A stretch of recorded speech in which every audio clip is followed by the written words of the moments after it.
The following podcast is brought to you by the Johners Podcasting Network, found exclusively at WrestlingWithJohners.com.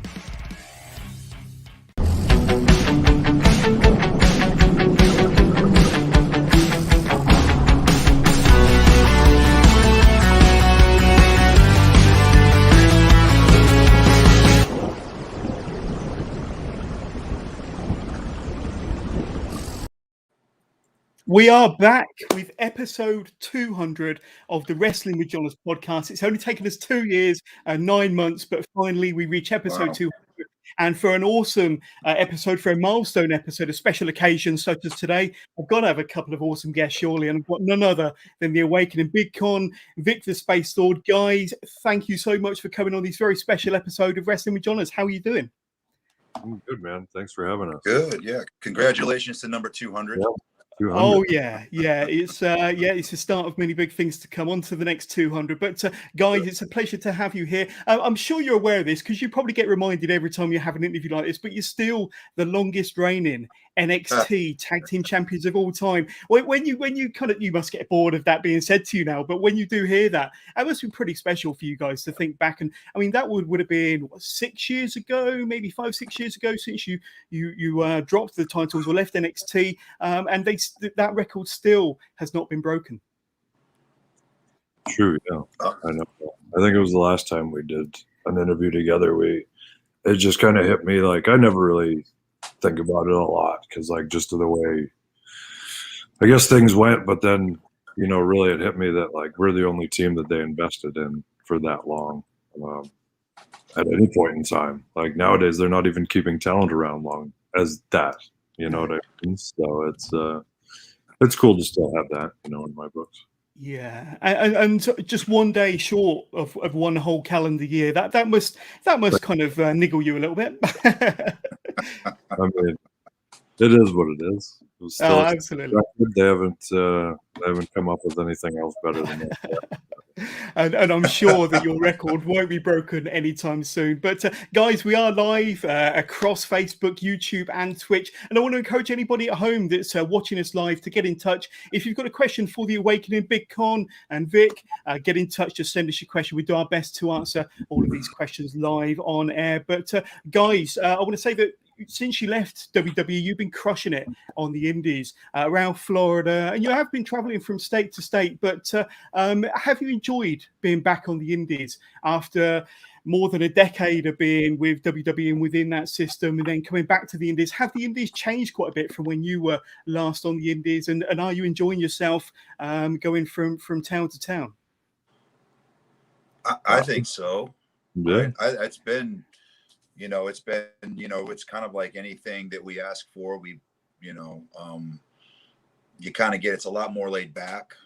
You know, people pick you up at the airport, you'll get, it's just, everything's catered to, it's pretty nice.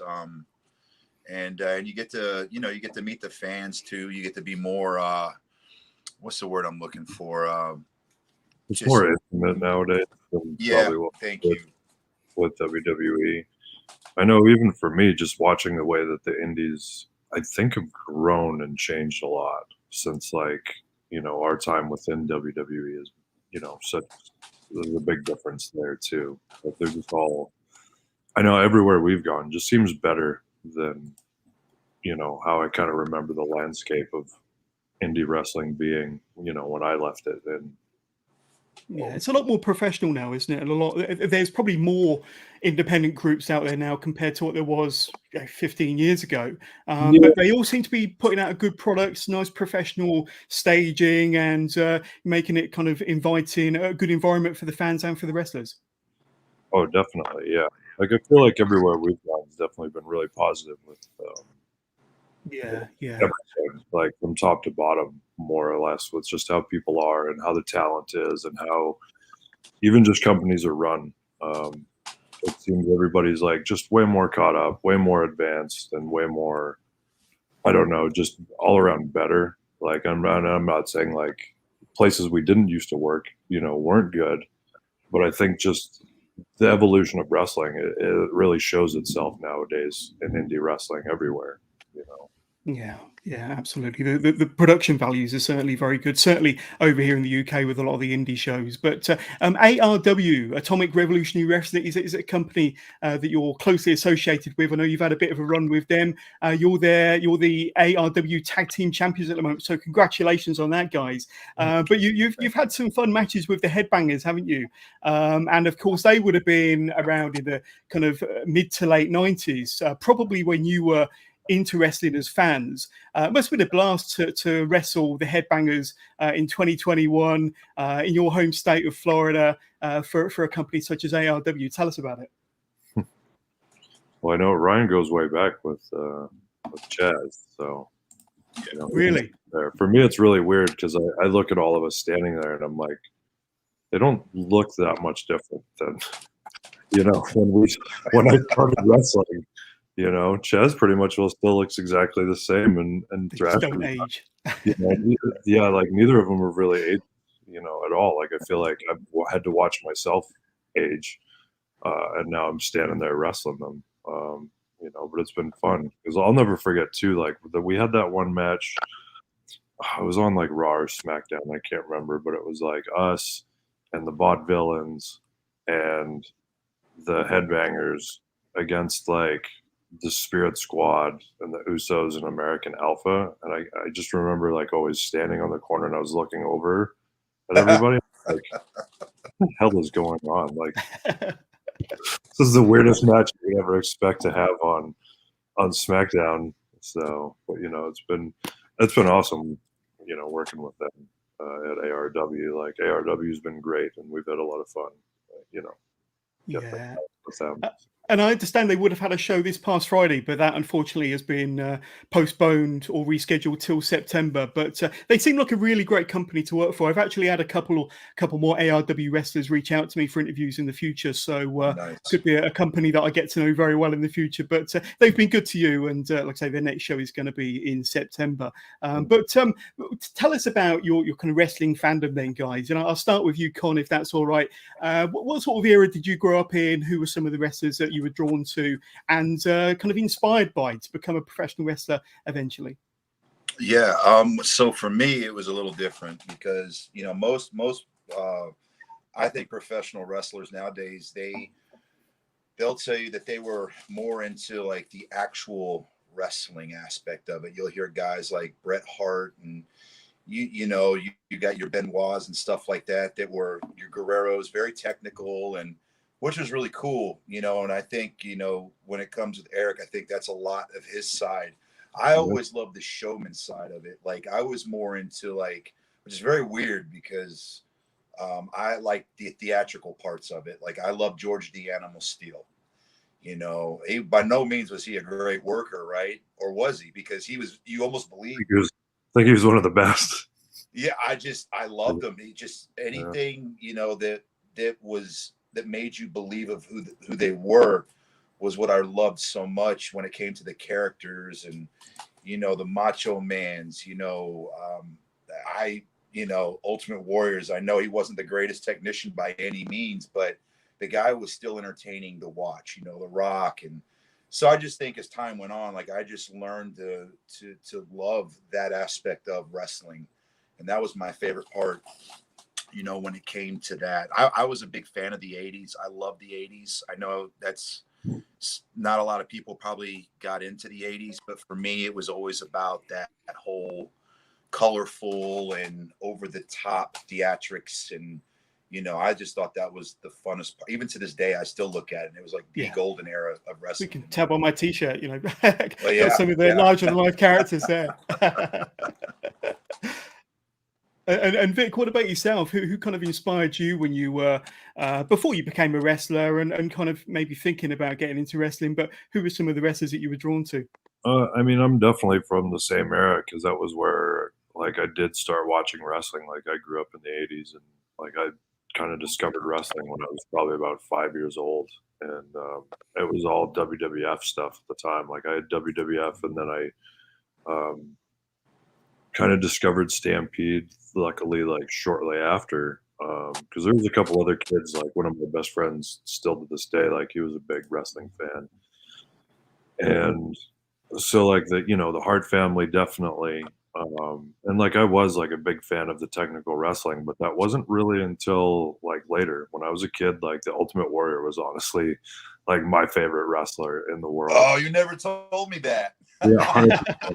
I was really pissed too that I didn't meet him when he was there for the Hall of Fame that year, because I remember walking by his dressing room and like seeing the doors open and like kind of looking to be like, oh, that'd be really cool just to like say hello to the Warrior really quick. Because I'd still kind of followed him online and stuff like that, through all those years. Like even when I started looking for places to wrestle, when I was like 16, 17, his camp was one of the things that came up online when I was looking. But like I was way up in Canada and I can't remember where he was located. And I just remember thinking like, that'd be super cool, but I don't know what he's going to teach me about wrestling for all this money I'm going to pay. You know?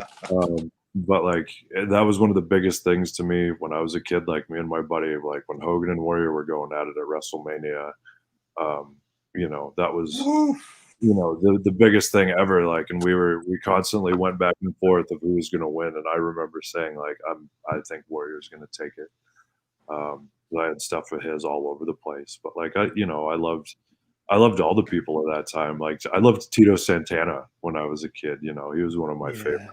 And I got Demolition stuff, Road Warriors, like Jake Roberts, like Rick Rude. Like there was so many people from that era that were just so awesome to me. It was the era of the larger than life character, wasn't it? And they really kind of jumped through your TV screens. Yeah. Well, and too, like a lot of those guys as well, they knew how to work to where it wasn't just the gimmick. You know what I mean? A lot of them brought the whole package together of talking and working and being a character who is larger than life. And I don't think there's a lot of people like those guys, nowadays. That's for sure. Yeah, absolutely. And just sticking with yourself, Vic. I mean, I think both yourself and Kon came into the business around the same time, around 2000, 2001. But for yourself, Vic, you mentioned Stampede, and you're from Calgary, and you actually cut your teeth in Stampede, didn't you? You were there kind of back in 2000, the early 2000s, with the like of T.J. Wilson, Harry Smith, Teddy Hart, Natty Neidhart, and all them other great young stars that were coming through Stampede at the time. What was that like, being in Stampede? Some might say Stampede's heyday was in its 70s and 80s, but you were there in the early 2000s with some of these names breaking into the business at the same time you were. Yeah, I was. I mean, for me, it was unreal at the time because it was really weird to walk into Stu Hart's house and go down to the dungeon. No matter whether it was day one or whether it was the last time I did it, I kind of never lost its allure in that fashion, even though as wrestling goes, you kind of like see, most of the illusion disappears after you get into wrestling. But I always really loved being there and training there and just what I got out of that experience. Because like I've been 100 million other places afterwards and nowhere's ever been like that. Whether it was, I mean, you'd walk in and the place just was terrifying looking, really. And then, you never knew what you were going to find with the animals left on the wrestling mat that you had to clean up that day before you got in there. Or, sometimes in the summertime, Bruce would have a good rib and have you guys, have the guys put up the ring in the yard and then you'd go train in the dungeon. So, I mean, it was always something like that. There was a lot of, I mean, I learned so many lessons about wrestling that didn't even involve actual wrestling, I think, because of just being there and being with the Harts that prepared me in so many different ways, like despite the fact of just that I got a great wrestling education as well while I was there. So it was always something. Like there was just never a dull day at the Hart House. I'm sure. No matter what it was.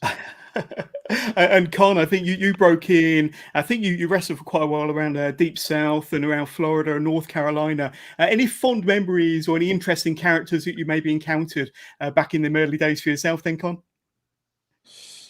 I mean, probably one of the fondest memories I've ever had, like, it was just getting into the business, period, when I always think about like my whole story, and I just think about like that time when I was doing landscaping work, and I was doing it in the back of Sarge's house without even knowing it. And Sergeant Slaughter just asked me, "Hey kid, you ever thought about becoming a wrestler?" And I was just like, "Nope." And 20 plus years later, here I am. I was ponied That up was the in a medium bar that changed your life. Yeah. That's what was good, because even when we saw him at that signing over Mania, the first thing he said when he came up was, "You still landscaping, kid?" or something like that. Yeah, that was probably one of the biggest fondest memories I have, just because it was I think a pivotal point in my life. So it was changed my entire life, just trying to get a couple extra bucks that day. Yeah, but really, really fascinating stories about how you guys broke into the business. And Vic, I'm going to throw it back over to you, because pretty much from Calgary and Stampede, I mean, we spoke a little bit off air. You came over to the UK, you did some tours of the UK, which I'm really fascinated about, before going over to New Japan and kind of mixing it up with the likes of Yuji Nagata, Tanahashi, a young Daniel Bryan. So, I mean, kind of in those middle years for you, that kind of early to mid 2000s. Huge learning experiences. Tell us about the UK, coming over to the UK, and then eventually Japan then, my friend. I mean, that was really awesome for me. Although it was funny, like what happened the first time I went to go to England, they weren't really bringing us over correctly, and I got caught. So I actually got deported from England the first time I came over there to work, which wasn't a lot of fun. That was kind of a horrifying experience, but it wasn't that bad. It was just, I was a young kid, and it was a life experience. But that's what was funny, was I was supposed to go over there for about 4 months, and then I got deported, and I was like, well, that's not going to happen right now. And then I went to Japan, and about a year later, I came out to England after all that, finally. But it was awesome. Like, and even, I know I've said, the first thing when we did like our first Euro tour for WWE was I was so happy to have had that experience with Dixon and All Star Wrestling at that time, because I actually got to take in everything. Like, you really got to be, you know what I mean, in England, and you got to, like, I was living in Birkenhead, where, you know what I mean, you get to see real life there, and every day it was like, that was back to when a lot of people didn't have internet at home and stuff like that. So like we would, your day would start by going to the library to, check your emails and try to contact your family and stuff like that. And then you'd walk over to the gym. And then, you'd walk through the markets and stuff like that. And I just loved it so much. Like at that point in my career, I think that was like 2005 or 6. And just even doing that every day, and then going to do those shows like on the Butlins camps, and you did the holiday camps, and I mean, it's such a grind, isn't it? Because you're wrestling 4, 5, 6, 7 times a week, every day for weeks during the summer holidays or during the school holidays over here in the UK, and you really learn to kind of cut your teeth and learn your craft doing the holiday camp circuit. 100%, because you're doing so much all the time. Like, I know there was one weekend where I think we did like 3 or 4 shows in a couple days, but we were in the car for about 34 hours out of 38, or 34 hours out of like 48 or something like that. Because I had timed it, but you're just doing so much wrestling, and it was so awesome. Like, all the guys from Canada back then were kind of going out there because you could get so much work. And it was just so great. Like, there was so many talents out there that were awesome to work with. And like, I just constantly had fun. Like, there was, as busy as we were all the time. Like, I remember there was a point where I think we kind of had like a downtime for about a week, and Brian, like Danielson, and myself, and Mikey Whipwreck, and then there was Big Brody Steele, were all out at the house for Dixon there. And it was like, what do we do? Like, you almost didn't know what to do because you weren't working, and it was, okay, well, I guess we're going to go out. And that was always quite the fun time in Birkenhead. Yeah. And very briefly about Japan, another awesome experience for yourself. 100%. Yeah. Like, I still can't believe the people that I got to work with when I was over there. And like, that's the one place I've, always missed. because I've never gotten to go back. Like I would get so mad when we used to get the Japanese work visas in our passports, and they'd sign us for like being the, what was it, like extras or whatever, in case somebody couldn't make it to Japan. And I was like, there's nobody that's not going to make it to Japan. I'd always yell at Kon or Carano or whoever it was, and just be like, why do you tease us with this? Like, don't put this in my stuff, like, you asshole. And kind of about yourself, when I was doing my research, I found out that kind of, I think it was 2006 and 2007, you were doing house shows for the WWE ECW. So when they brought it back in 2005, 2006, they brought it on the road, and you did quite a few loops with the new ECW brand mid 2000s. Yeah, I did. I was tagging then too with the guy by the name of Derek Nightkirk. And we got to have the privilege of working. We would do like things with Guido and Nunzio. And then it was Nunzio and Tony Mamaluke. So we got to work them. And then for a while there, I kind of ended up doing my own little thing. I got to work like Super Crazy, which was so cool. Bob Holly. That's weird. I didn't work Super Crazy. He was always man. Oh yeah. I got to work Super Crazy. It was interesting, you know. It was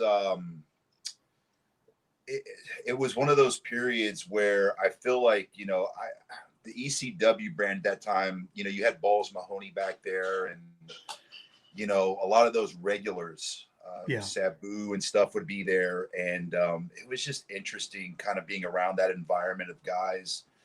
And then with the WWE guys too at the time, and kind of seeing it like live events and stuff, how that worked out. And it was a lot of fun, you know. And then of course you get to meet guys like, you know, I'm going to say it, I know you're not supposed to really talk about it, but Chris Benoit, you know, you got to see him. He would be nowhere to be found. And then all of a sudden his music would hit and he comes walking out. You know, this guy looked like he went through 2 hours of a workout, and he just goes out there and destroys it. You know, and it's like, I think that's what we were usually not seeing, was because he was working out all the time. From all the stories I've ever heard about him, was even like after as long as he had been training, if he had a bad match too that he thought was bad, which nobody else ever thought, he would go and punish himself by doing squats and push-ups like in a boiler room somewhere. So so you know, just being around that was awesome. Like just to be able to see that and be in that environment. Yeah. And we mentioned Deep South earlier, Kon, and somebody's already sent in a question asking for Kon, any memories of working with Chrissy Vane in DSW? I must admit it's a name I'm not familiar with, but is it a name you're familiar with, and any memories? I mean, it's my wife, so I would just assume that. Okay. Oh, that's funny. Yeah. No, so I'll tell you a quick little story about that. So that was originally to keep my ass in check, because I was getting into some trouble, and I had faced a suspension back then, and so I was out for 30 days, and they ended up putting me with her to keep me in check. And I just remember that Bill DeMott at the time told me, I'm about to give you the best Christmas gift you've ever had.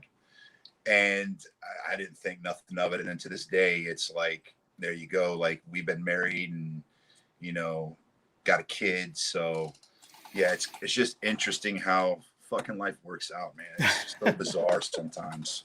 It really is. Absolutely. And you were both in, if I'm not mistaken, FCW Developmental together before it changed to NXT. Am I correct in thinking that, with Steve Kern? Yes, sir. Yeah. That's so. I know we've had a lot of interest before this interview went live in kind of the origins of the Ascension and how it all started, the evolution of the group. We've actually got another question that's come in about that. Let me just bring it up here. from Grizz, who's a friend of the podcast. When the Ascension first started, was it wildly? It was wildly different gimmick to the one that we love and knew from NXT and WWE, of course. Was there much of a plan for the faction, or was it more something to use with the wrestlers involved? So it was a bit of a strange bunch of wrestlers that were thrown together. There was yourself, Kon. There was Bram. I think Shell Guerrero was in there. Ricardo Rodriguez. So a bit of a mishmash of wrestlers thrown into the original Ascension. What was kind of the thought process, and how was it sold to you? Well, when I first had even heard about this, I had just got voting off of NXT season 5, so I was already just mentally already pissed off at that point. And then I got a phone call about this specific thing, and I remember saying, "Well, if you're just going to fire us, just fire us. You don't have to just throw a bunch of randoms together and just see what happens." But I believe that, I'll be honest, I think that it was just they're trying to find something to do with these people. And I know that Ricardo Rodriguez had this vision or this idea of what direction he wanted to go with this. And as time went on, Dusty just ended up seeing something completely different. And then so Dusty ended up just kind of adding his flavoring in, baby. And there we go. and then there it was, and it just kind of ended up evolving into this gothic / true blood vampire type esque feel to it. Yeah, and I really dug the original Ascension, to be honest with you. I remember when it first came on the scene. I think it was probably at the very beginning of NXT. I don't know if it was in Full Sail yet, but I remember there was Epico that was part of it very briefly. And then before you knew it, it seemed to fade away. And then, Vik, I mean, how did you get involved with the group, with Kon, and become the tag team that we know and love today then? Oh, man. How do you recall it? Because you were doing a lot of singles work before then. You're also tagging with the likes of Aiden English and doing the odd 6-man with the Wyatt family. And then you were kind of thrown into this tandem with Kon. I mean, that was kind of the funny thing, was even when they were doing it, I wanted to be a part of it. And Dusty would not have it. Because even like at one point, like after they pulled out Epico, and Dusty had, or like Ricardo had, gone back up full time with Del Rio, and it was just like you and Brahm and Shaw for a while there, and then Connor broke his back on one of the shows. Oh, right. And so then it was just like Brahm and Shaw for a while, and occasionally Norman would pair me with Vladimir. And sometimes we'd be allowed, because I can remember one show they said, yeah, you guys just go out there and be Ascension together or whatever. And I was like, oh, this is awesome. We get to do it. And that was like the Joe Maples match. That's a hilarious joke to a lot of the people that were around at the time. Because he was just such a fun character to work with. I still see him pop up and look around. Yeah, like just some of the stuff, like there would always be just the craziest mishaps that happened in matches with the guy, and I was like, of course this happens on the day where we're supposed to beat the crap out of somebody. But beyond that, I can even remember like me and Brahm were doing a promo one day, like Ascension wise, and I knew Dream just didn't want me in it, more or less, because like he liked the promo, but he kept like in a roundabout way just saying like, no baby, this ain't for you, that's something else for you, baby, that ain't the Ascension. But then after everything had happened and finally Shaw was gone and Brahm was gone and it was just Connor left, he had been doing shows, he'd been going up and doing live events, and so this was just as weird. NXT was kind of really starting to kick off, basically, because we were all there filming the opening for NXT. We were all at post filming the opening. And so I was just, everybody's there to film our stuff. Ryan, you and Graves had just come back off of a loop. Yeah. And so like I hadn't even seen you yet. I knew I'd just finished filming my thing. And then Chris Chambers called me over, who's one of the like kind of, I don't know if producer is the right word. He's done so much stuff within the company like forever, and just one of the awesome Just the Carpenter of NXT. 100%, yeah. But he's, you know, he was one of the guys that used to do the meetings up on top of Titan Towers with Vince and stuff like that. But all of a sudden he calls me over and he was like, "Hey, so, you know, Connor just got here, and I don't know if you know this or not, but like Hunter wants to see, he wants to film like you guys just doing like an Ascension entrance together or whatever." And I was like, "Huh? Like, what are you talking about?" And he was like, "Yeah, apparently Hunter wants to see this." And I was like, "Okay, cool. Like, there's no news to me." Like, you know, this is 100% news to me. I got no idea. And so we did that. And eventually it came back to me that what had happened was, I don't know if it was at the NXT we had just filmed before that or something, but like, and Norman Smiley was always the biggest supporter of saying Victor should be in the Ascension. But apparently he had been talking about it with Kidman at one of the tapings, and Hunter, I guess like 5 minutes before, or no, 5 minutes after he walked up, and I think he was watching one of your matches with Big E or something like that. I think that's where it was at the time. And he had just said like, "Man, I want this to be a team gimmick or something like that. We just need somebody else for the team." Because he, you know, he loved Ryan so much and what he was doing. He just wanted it to be a team, I guess. And apparently Billy just looked at him and went, Norman Smiley literally just said to me, "Victor should be an Ascension." And Hunter, I guess, just like stood there for a second, was like, "Huh, you know, you're right." That's pretty cool. That was pretty much, well, like, it kind of just snowballed, and you know. Well, it did, and then you had the belts, you had the straps, you were the tag team champions. Like I said at the top of the show, just one day shy of a full calendar year. Did you kind of aspire to be the tag team champions when you were starting to kind of become more established together as a tag team? Was that a goal and an aim for you two guys? And also, how was it sold to you? I mean, were you told in advance that you were going to be the tag team champions? How was that news that you were going to kind of go over in a title match given to you guys? Kon, if you want to answer that one. This one's a good question always. Yeah. It's a good answer. Well, answer. there was really no, first I want to say we didn't have, I don't want to say we didn't have any expectations, but you know, it was, you just never know, because we had never really tagged together, you know what I mean, Vic and I at the time. So it was still very, very new.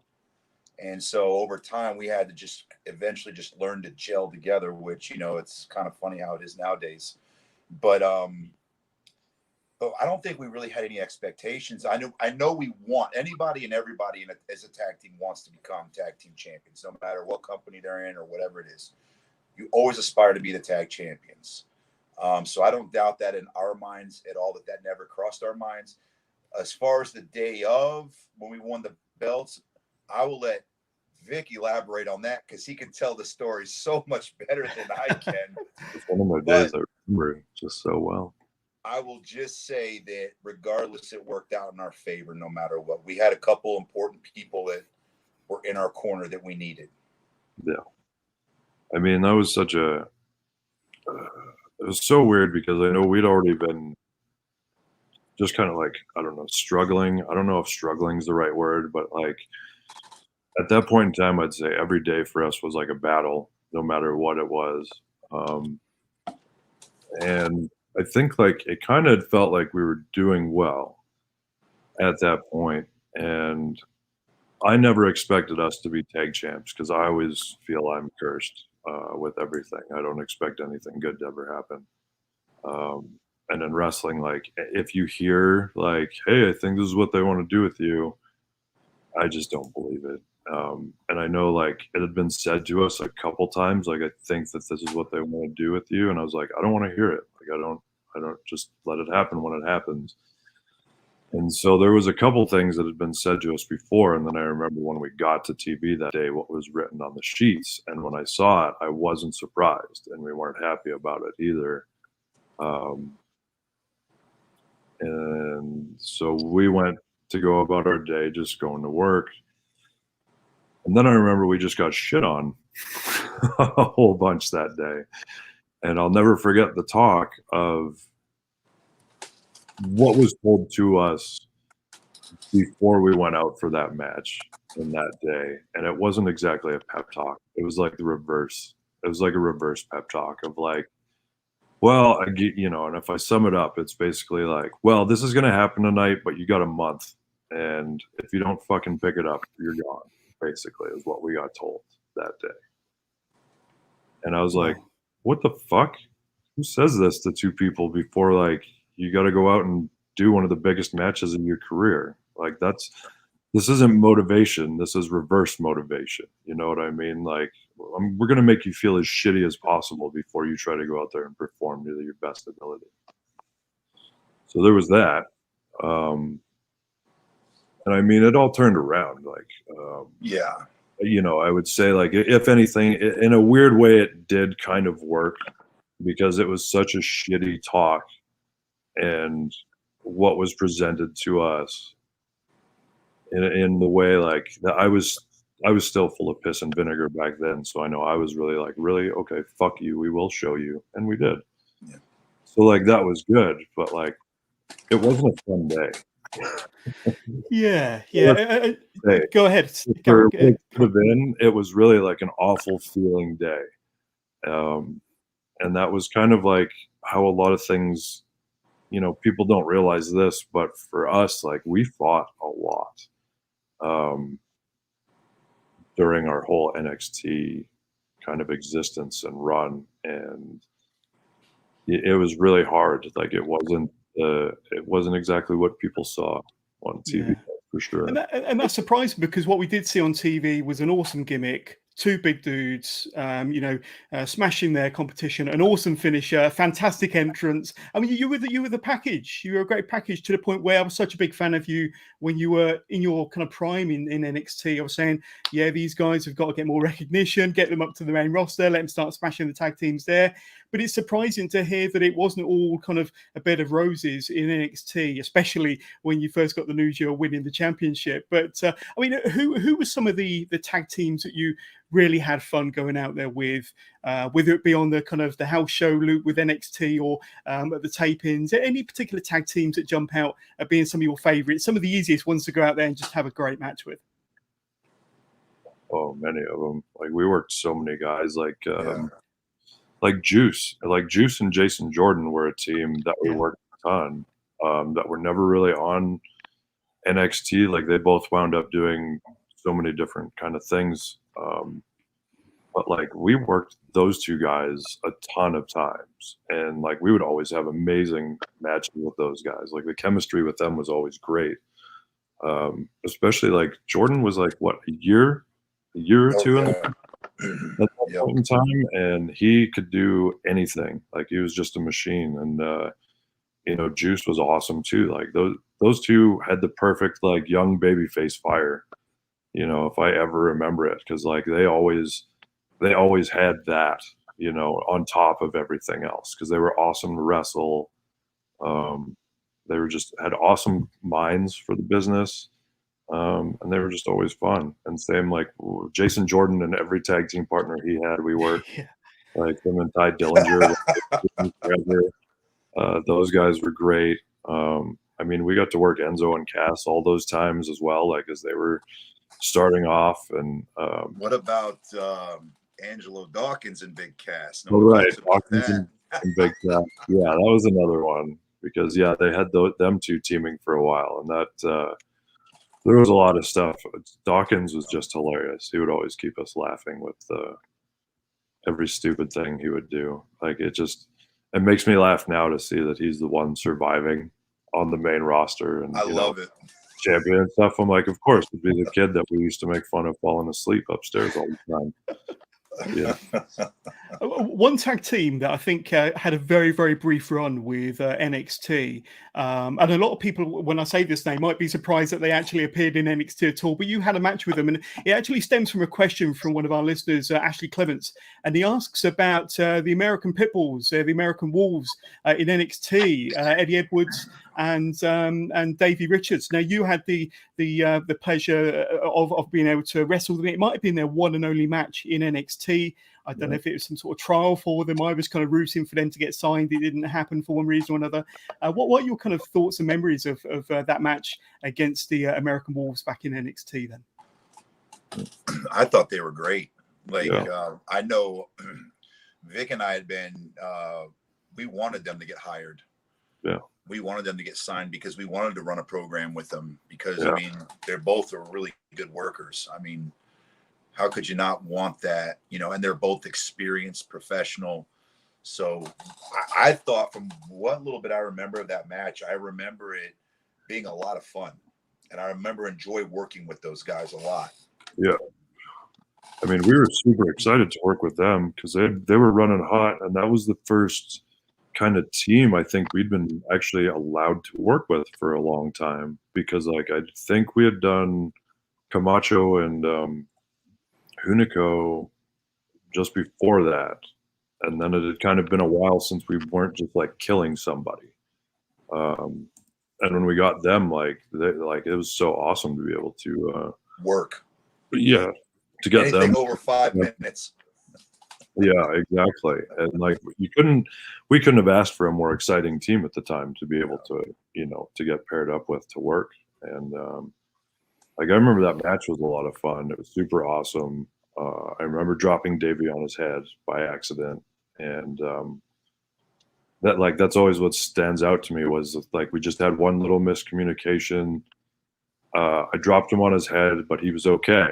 And we were getting told one direction, not to break kayfabe too much, but people in the back were freaking out. And I just looked at Davey and I was like, I'm not cutting these guys shit out. No, fuck that.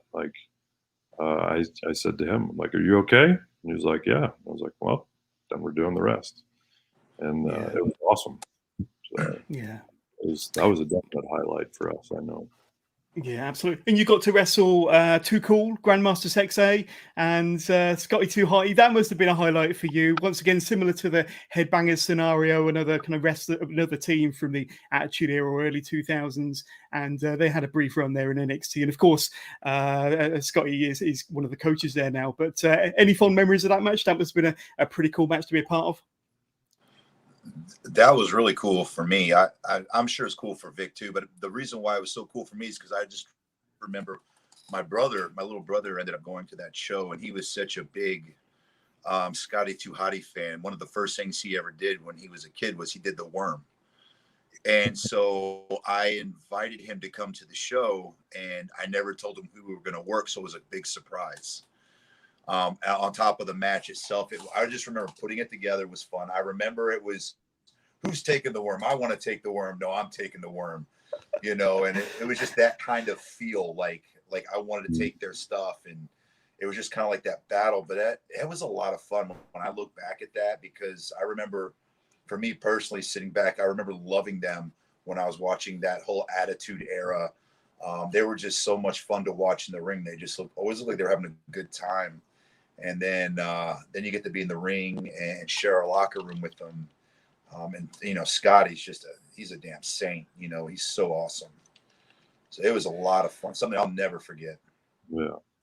I always thought it was funny because whenever we would be up in the Memphis area on the road afterwards, Brian would always be there, and it would just be so weird because I would never kind of see him immediately.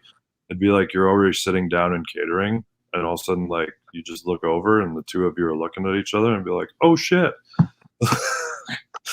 So I'd always run into him again. And it was just odd because I never saw, it took 3 or 4 years until I saw Scotty again after that match. Because I remember I think he came to a show somewhere, they brought him to produce or something one weekend or give a talk or something like that. And immediately after the talk, I was like, hey, thanks again for that match we had 4 years ago. We had to do them again afterwards. That's really cool. Yeah, but that was a lot of fun. 100%. Really cool. I can remember, I think Bill was just as giddy about us working with them more than anything, because he just seemed to sit there and laugh. all day about everything. Like no matter what it was, he was giggling first, like, and then he would kind of say what he did. Going to throw to another question that was sent in by Ashley Clements, and he asks about what was the best advice that you guys received at your time at the PC, and which trainers did you like working with? I like them all, honestly. Like, I really don't have one that I didn't like. No, yeah, I never had a trainer I didn't like, and everybody brought such a different flavor. Yeah. To what they did, like especially for people there. I always remember, it's funny because like Malenko only was there for a little bit training us, but he probably gave me a piece of advice that stuck with me forever. And that was just like, be patient. Like, you've been patient this long. Is it going to kill you to be patient a little bit longer? Because he's like, no matter what, you're going to need to be patient. And I was like, okay. So that always stuck with me. And then he wasn't at the PC, but Dr. Tom gave me the other best bit of advice ever. And that's that it's all crazy. So don't let it make you crazy. I thought you were going to go to the elephant story. Well, but it's the same thing, you know, like elephants. That's summing it up. Yeah, like, you know, the two elephants fucking, you know. Yeah. You see it once, but like when you walk in every day and keep seeing it, then it's not as impressive anymore. And that's kind of how it is, like, in a way. Yeah, and I've got to ask you, but I've got to ask you both about Dusty. I mean, you obviously spent a lot of time with Dusty, as well as the other trainers backstage, both in FCW and NXT. Any kind of fun interactions with Dusty? You know, what were some of your favorite memories of Dusty, and any kind of stories that you can tell our viewers at the moment? Well, I remember the one time I was trying to be funny to Dusty, and it didn't work out to be so funny. So I guess like there was a certain time during the FCW days where if you wanted to get some personal time with Dusty, he had a sign-up sheet. And with the sign-up sheet, everyone, you'd have to put your name down. And then Dusty would find the time to speak with you and talk with you. And, you know, and a lot of the times when I saw the names on there, I'm like, man, I don't think I think it's just all political. Like, they're just trying to, you know, they don't really care. So I was like, this guy needs to, you know, laugh once in a while, you know. That was my mentality. And I remember putting down the name Mike Hunt, and Vik was there the day when we were doing promos, and Dream was not happy about that. You couldn't fuck with any list. There was no written list that you could fuck with it. Something on paper, don't fuck with it. Oh man, Dream put the fear of God in me that day. Yeah. But what about promo class? Must have been quite entertaining whenever you had to do promo class with Dusty. Like I say, whenever I've spoken to wrestlers that have gone through the system, they always bring up a promo class story that's usually quite entertaining. I mean, I always remember one of my main Dusty memories was when we first got paired together. He wasn't really a big fan of me being in the Ascension, and so I felt like anytime we went up to do a promo, he was just going to rip me a new asshole, like, because he just, I don't know, he just wasn't, for some reason he wasn't on board with me being there at first, I guess. But I'll never forget the day where we cut our promo, and it was like I'm pretty sure I'd really like gone out of my way to like write something for it, really like try to Ascension the fuck out of something. And he walked out of the room and he was like, Vik, I don't know what it is, but whatever you're doing, just keep fucking doing it. And I was like, what? He goes, yeah, like, I don't see it. Like, I don't see it, what it is with these other people and liking you into the Ascension. I don't see it, but everybody else sees it. So whatever the fuck you're doing, just keep fucking doing it. okay, good job. And then turned around and walked back into the office. And I was like,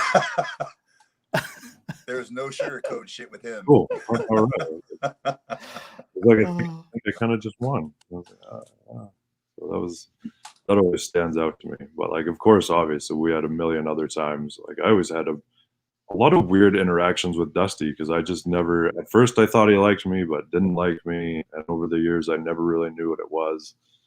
And then he used to always walk by us and be like, "Man, I'm so sick of seeing you two. Can't they get you two the fuck out of here yet?" You know, Please. And, yeah. Please. And then one day we got called up into the one office, and it was, all right, so now you two are going to be Egyptian. Like, you see it on Egypt is a big superpower. So now the two of you are going to be Egyptian. Again, I don't know what the fuck is going on anymore. At one point in time, you're all vampires, and now you were something else, and now you're going to be Egyptian. Okay? So that's what we're working with, boys. He was so mad, too. He was super angry. mad. Yeah, he was not happy about that at all. And of course, walking down the hallways in the PC just swearing up a storm. Yeah. And Fucking like, Egyptian. I don't know what the hell's going on. Like, what was he talking about? Yeah. And then when we got the call, do you remember the call? Like, they brought the paper in. Oh, yeah. They had it face down. And I remember Dream sitting right next to me. And they were like, okay, flip it over. This is what creative has for you. And we flipped it over. And I remember just going, well, this is different. I'm thinking to myself. And then Dream just goes over really slow. And he goes, fucking Egyptians. And Yeah. we just went back. I was like, Jesus.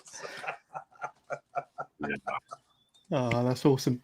You got the call up to the main roster early, was it late 2014, early 2015, and one of your first matches, one of your first opponents was against the New Age Outlaws at the Royal Rumble. That's kind of an impressive way to kind of make your stamp on the main roster, I suppose. At such a major pay-per-view against a legendary team. You must have thought that you were off to the races, kind of early 2015, having that Royal Rumble match against the Outlaws. What are your memories of kind of first getting called up to the main roster and then being told that you're going to be kind of going over in a Rumble match against the Outlaws? I thought it was cool. Yeah. I did. I remember what did Road Dogg call that one spot? Piccadilly. Oh, it's Piccadilly Cotton. Piccadilly Cotton. Yeah. I just remember walking out and the place just booed the living hell out of us. Yeah, that was Philly. Yeah, it was Philadelphia, and I remember walking down, and I remember so many people flicking us off, saying how much they hated us, and I remember feeling so insulted. Like, what the fuck, man? Like, come on. I remember. I took it so personal. Yeah, I was loving it, and you took it really personal at the time. Yeah, and it was funny because I was just like, "Yeah, Philly hates us. This is sweet." Like, I love Philly now. I absolutely fucking love that place. Yeah, I've always really liked Philadelphia. It's just such a good wrestling place. So, like, for us to have our pay-per-view debut there was awesome. And I still remember when we hit Billy Gunn with the finish. We've never hit anybody that hard ever. Still to this day with it, even when I've tried. So there's something about it. I'll just never forget the noise he made as well as he was laying there afterwards. Of just like, wow. Me and Billy Gunn always had kind of a funny relationship, so that day kind of sealed it off, I guess. We were pretty good after that. Yeah, and then that same year, the tag team elimination chamber match, another highlight in your kind of main roster run. So some really good teams in there: the Lucha Dragons, New Day, Cesaro, and Tyson Kidd. You guys take us back to that match because I've listened to other interviews when you guys have described the elimination chamber match, and that match, as much of a blast it was to kind of be in there, it probably sucked to take some of them bumps as well. I know there's one part I forgot about it until I know Tyson and Claudio did like a thing where they watched it online, and there's so for one, that cage was super real. It's the most real thing ever in wrestling, because I remember we did Access just before we did that match, and we were doing the whatchamacallit, like backstage thing kind of for all the people that work at Access and do things. And so we were doing like a meet and greet with them and going through Access before it opened up. And we asked if we could go into the elimination chamber, and they're like, "Oh yeah, sure, go up." And we walked into it and we were like, "Holy shit, like this thing is really real. Like you don't want to fall on anything in there. It's all real metal. Nothing's nice feeling whatsoever." No give. Yeah, and we both laughed and we were like, "Hey, thank God we're in a tag team, hey, and we'll never have to be in this thing." And then sure enough, we're in the first elimination chamber tag team match. But there was one point where I think I'm grinding Tyson's head into the cage on the side, and Cesaro nails me from behind, and I fall in to Tyson, like crushing his head into the thing, and he just starts swearing at me, just like, "What the," you know? It was you. Yeah, and I was just like, "Ah!" And immediately, Claudio has to apologize to him. He's like, "That was my fault. Sorry." But, so I always remember that. It's such a funny happening. Did the cage have the padding around the outside of the ring back then? Because I know that there was a period where it was just the metal grate, and then they did add No the padding padding. some years later. Yeah, there was no padding. It was Wow. all metal with no give. And I even remember like the chain itself was like, it doesn't move. It's like no, it doesn't move at all. It's like it's an anchor. It's insane, like an anchor to a boat. Like it's stiff. It's so damn stiff. Yeah, like because that's what I always figured was that chain would move a little bit when you touch it, but it doesn't. Like that was why it was even worse for Tyson. When I fell into him there was because he was already crushed into the cage, and then I get nailed on top of him. So yeah, that thing was brutal. Yeah, absolutely. And thinking back to your time on the main roster now, what were some of your kind of frustrations when it came to how you guys were being used, or how tag team wrestling was maybe viewed by some of the guys, some of the people in charge backstage? Because I'm sure that there were a lot of frustrations by you and the other tag teams about how tag team wrestling was so different from either what they knew back in NXT or on the indies, and then you come to the main roster and it's kind of a totally different ball game. Yeah, I mean it when you can't really compare NXT to WWE because I feel in my mind it's ran by two different minds. Yeah, that's the way I look at it, and you got two different visions. I think the biggest frustration with tag teams, I would have to say during that time, was that they weren't just being used. It just there wasn't any main focus for them, and so any of those tag teams, had put so much hard work in. Nobody wants to really sit around. It's not like, hey, we don't want to have nothing to do. We really want to work. That's what got us there in the first place, was the fact that we fucking love it. And so when you're not really doing anything, it's very frustrating, I think. And it was for all parties. It wasn't just us. It was, there was a lot of tension. Yeah, I remember because when everybody got drafted to SmackDown, when they did that first draft while we were up there, we were actually pitching storylines that involved the whole tag team division, basically, because SmackDown at that time, it was awesome because they had so many talented performers and workers and everything.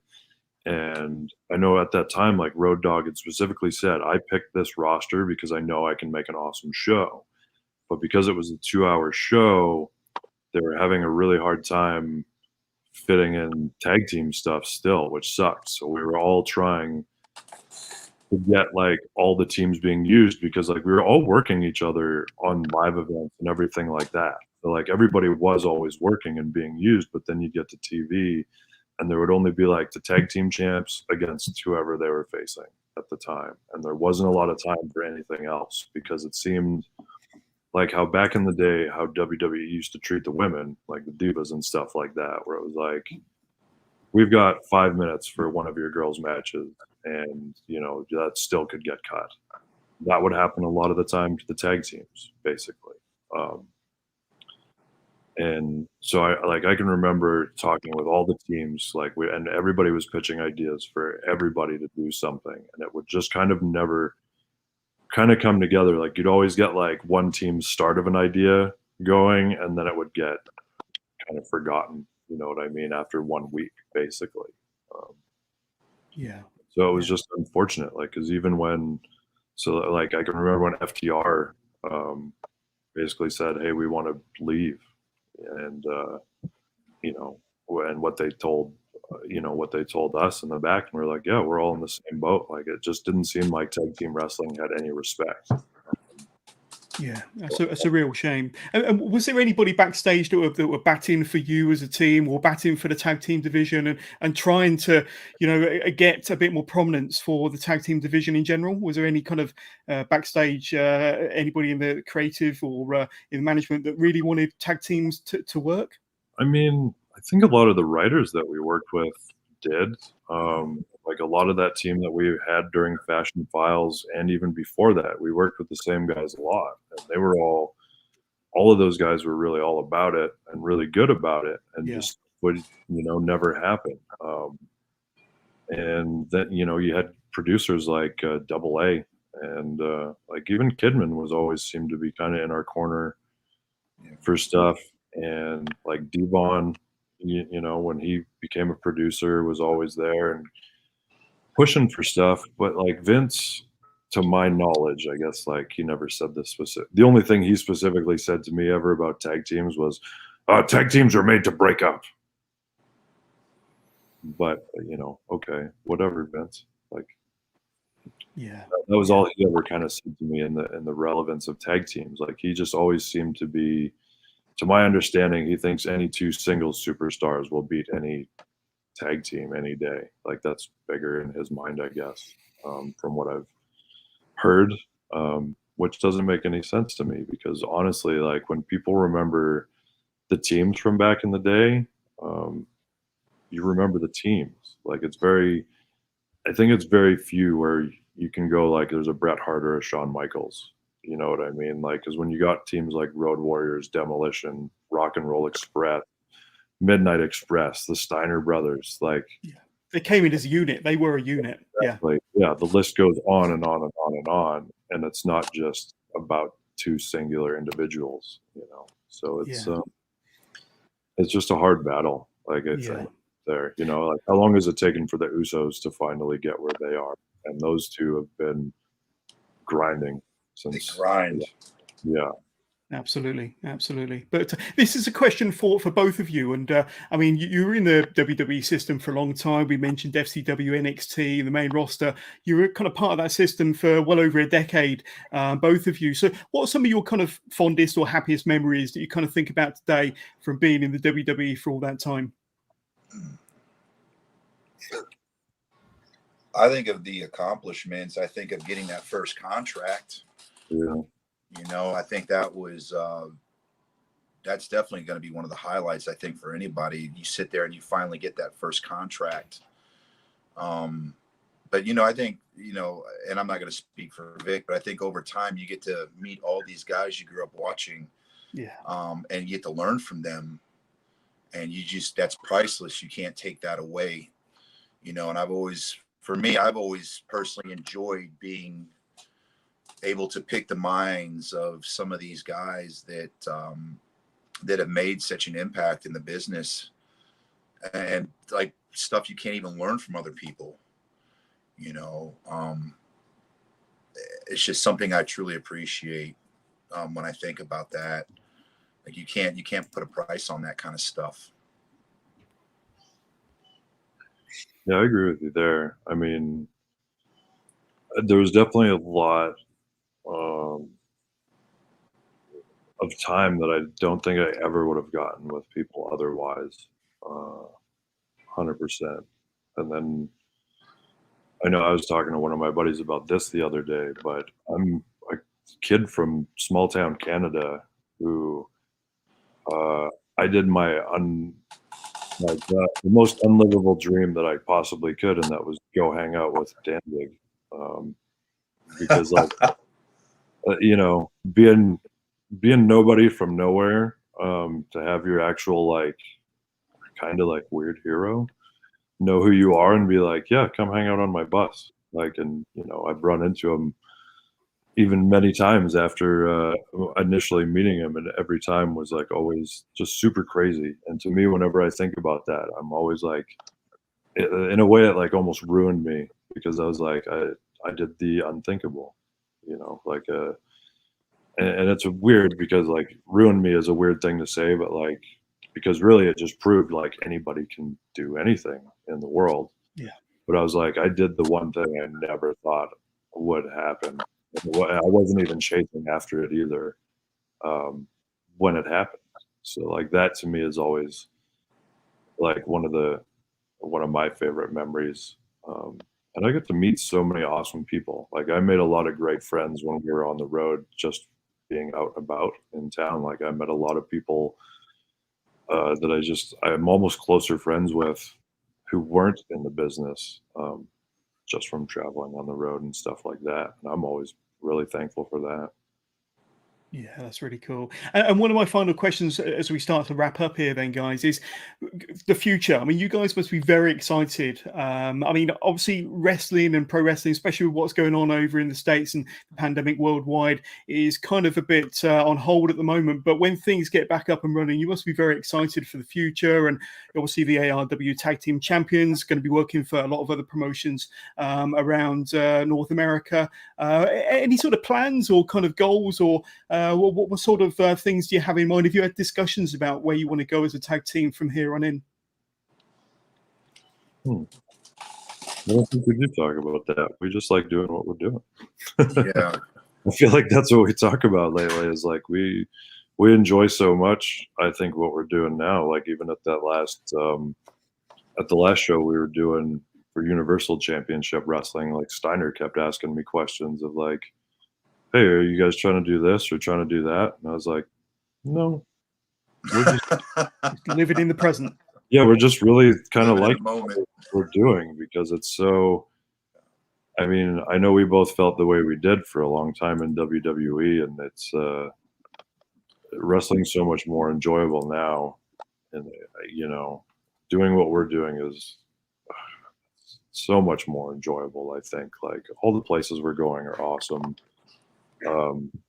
You know, even getting to say like you were, you know, at that last show, I met Scott Steiner, I don't know, 15 years ago or something, and just seeing him now, like, and actually watching him go out to work was just such a cool thing for me. Like, and I love being able to do that. Like the people that we're meeting and talking to on shows, like even a couple weeks before, just hanging out with Ricky Morton and his kid and having conversations with them. Like, I'm loving doing that more than worrying about, you know, whatever else is going on.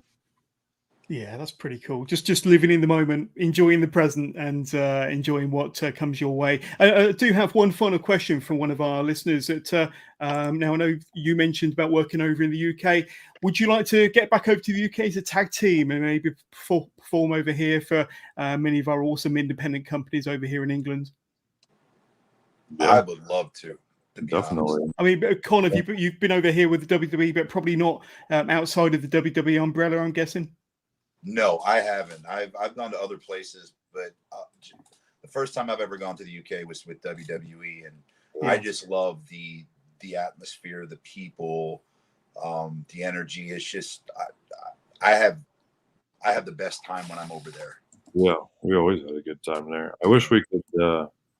I wish one half of the Liverpool lads wasn't tied up as an office jockey in NXT because that would be one of my dream matches for us. That's for sure. Oh, I think I know who you're talking about. Well, it would have been Robbie and Frankie. I was gonna say Brookside. Yeah. Yeah. No, I don't know if you ever got to meet Frankie or not when we were over there because I only got to see him one time and he wasn't at TVs when we were there. So. Yeah. I think Frankie is part of the coaching staff at NXT UK now. Oh wow, that's awesome! I didn't even know. Yeah, It's been a little bit since I talked. believe so. Oh wow, that's Good tremendous. for him. That's super good because he's a man. That's a guy who's like the true journeyman in pro wrestling, if anybody is. So. Yeah, absolutely, absolutely. But guys, as we're about to wrap up here, I just want to thank you so much for being part of this milestone episode 200 with The Awakening. But before we let you go, guys, I just want to throw out an opportunity for you to give us any socials, any kind of merch you want to plug, or anything you want to tell your listeners before we say goodbye. Oh, well, we got it all. Connor's wearing the one on our Pro Wrestling Tees store. Love that shirt. Love that shirt. It's a great one. We've got grudgematchbrand.com for our other t-shirts. Let's see, shows coming up. We are at... I got you covered on that if you're yeah, too hard. On me. I know August we've got 26th. August 26th, I'll be up at IWR. September 2nd, we've got Championship Wrestling in Atlanta. Right, yes. And September 10th, we'll be in West Virginia. September 12th, it'll be UCW. September 18th, we head back to ARW to take on the Kings of Evil. Oh, like, who's really more evil than us? I mean, seriously. I've yet to see it. So you guys have got a busy schedule. You've got a lot of dates in the book and a very exciting future. But any social plugs? I know you're both on Instagram and use Instagram and Twitter quite a lot. Yeah, you can follow us on there. There we go. I mean, we're the verified ones, right? Vik The Spacelord, Big Kon, you know. Big Kon 1. Just look for the verification. Look for that blue thing. Just look my ugly mug in the face if you want to follow me when I don't post anything. So that's cool. But guys, I want to thank you again for being fantastic guests on this very special episode for me. But have a great day where you are, and thank you to everybody for watching and listening to this very, very special episode 200 of Wrestling with Johners. Thanks, guys. Thanks, man. Thank you.